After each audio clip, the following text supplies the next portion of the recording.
Mike, when police reports are submitted to the district attorney requesting charges, the prosecutor reads the report and then decides whether or not to bring a criminal complaint. Now, those police reports typically include racially identifying information, but what if they could use an algorithm to remove that information as the prosecutor decides whether to bring charges? Well, that's what the Yolo County DA introduced this morning as the race-blind charging pilot program.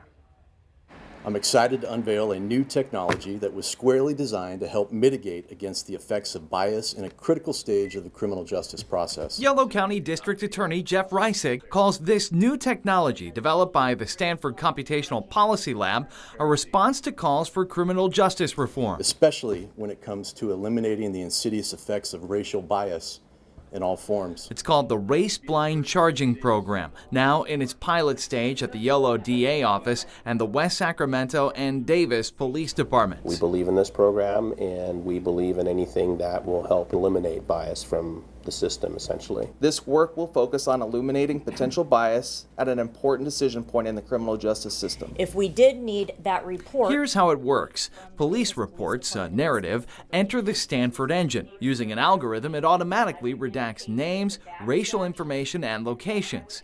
An assistant DA must state how likely the case will be charged before seeing the unredacted report. We've reached out to a number of social justice organizations in Yolo and Sacramento counties, but because of the newness of this program, they weren't ready to comment just yet, and we're still looking for those perspectives. We talk about race and mental health. The DA's office is working with Yolo County's Multicultural Community Council. So it goes out into our churches, it goes out into our communities. MCCC chairperson Tessa Smith says she's had some challenging conversations in communities of color who don't trust the system. But she says Stanford's work as a third party is reassuring. They're independent and they're reviewing this information, and there's accountability built in. All right, Luke, seems pretty cool, but how does it work? All right, well, this is what the Yolo County District Attorney sent us as an example of the race-blind charging algorithm at work. And as you can see in the original narrative, in the first line there, Breonna Johnson, that name is automatically redacted in the narrative on the right.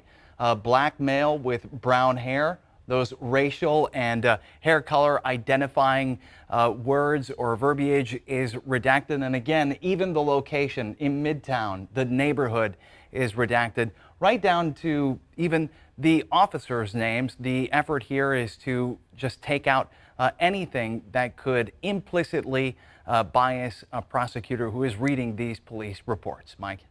Well, let's hope it makes a difference. Luke, thank you.